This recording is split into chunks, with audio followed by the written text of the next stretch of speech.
তো আবারও চলে আসলাম তোমাদের সাথে আজকের রেসিপি নিয়ে। অর্ঘদীপ ব্লগে তোমাদেরকে স্বাগত জানাই। তো আজকের রেসিপি হচ্ছে আলু বেগুন দিয়ে ভোলা মাছের তেল ঝাল। কিভাবে করছি, কত সহজভাবে করছি, চলো তোমাদেরকে দেখিয়ে দিই। তো ভোলা মাছের তেল ঝাল করার জন্য এখানে কিন্তু আমি আলু কেটে নিয়েছি আর তার সাথে লম্বা লম্বা করে বেগুন কেটে নিয়েছি। দেখো, আলু বেগুন দিয়ে ভোলা মাছের তেল ঝাল করব। তার এখানে কিন্তু আমি ভোলা মাছে নুন হলুদ মাখিয়েই আগে থেকেই ধুয়ে আর রেখে দিয়েছি, মানে মাছটা ধুয়ে নুন হলুদ মাখিয়ে রেখে দিয়েছি। তো এই যে এবার আজকে রেসিপি হচ্ছে আলু বেগুন দিয়ে ভোলা মাছের তেল ঝাল। আর এদিকে কিন্তু আমি কড়াই কিন্তু গরম বসিয়ে দিয়েছি। কড়াইটা গ্যাসে বসিয়ে দিয়ে আলু বেগুনটা কেটে নিলাম। তো এবার কড়াই কিন্তু গরম হয়ে গেছে, কড়াইতে দিয়ে দেবো তেল।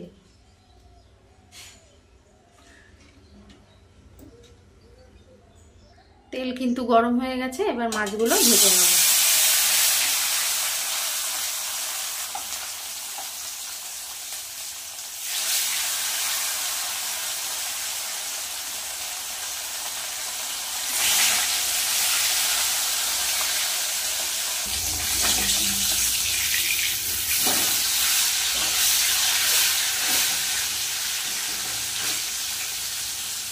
মাছ কিন্তু ভাজা হয়ে গেছে। এই তেলের মধ্যে আমি বেগুনগুলো হালকা করে একটু ভেজে নেব।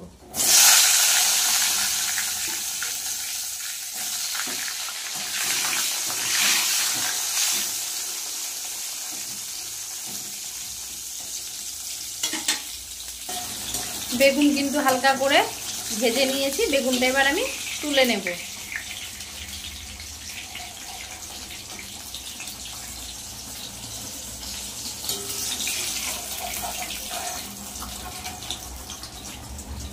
এই তেলের মধ্যে দিয়ে দেবো কালো জিরে। এবার আলুগুলো দিয়ে দেবো, কেটে রাখা আলু।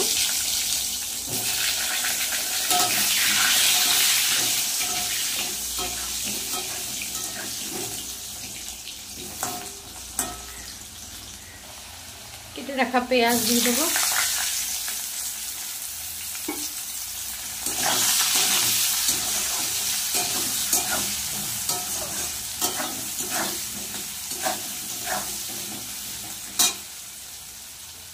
কেটে রাখা টমেটো।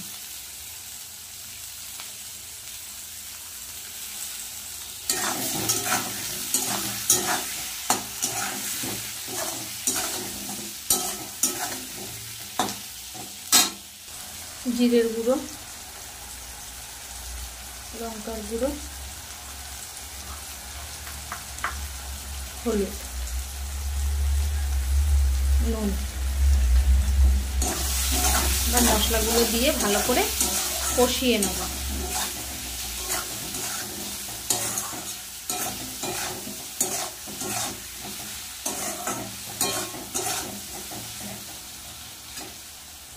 অল্প করে একটু জল দিয়ে দেবো।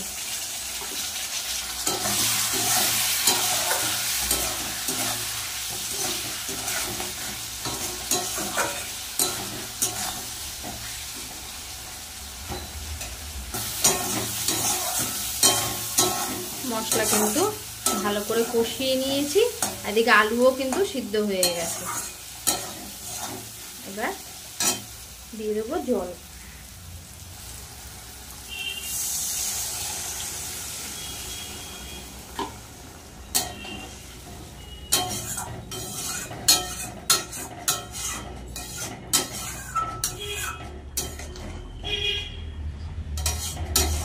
গাড়ি যাচ্ছে, বড় বড় গাড়িগুলো যায় আর আওয়াজ হয় এরকম।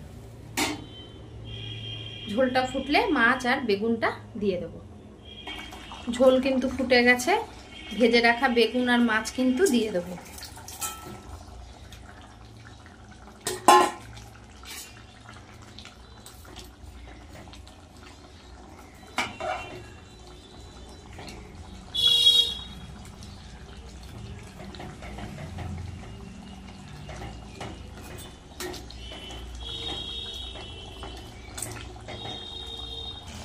ভোলা মাছের তেল ঝাল কিন্তু রেডি।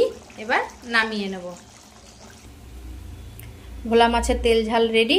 তো আমার আজকের রেসিপিটা কেমন হয়েছে অবশ্যই কমেন্ট করে জানিও। ভালো লাগলে লাইক কমেন্ট শেয়ার করো আর আমার চ্যানেলটাকে সাবস্ক্রাইব করো। আমার চ্যানেলের নাম হচ্ছে অর্ঘ্যদীপ বসাক। তো আজকের মতন টাটা।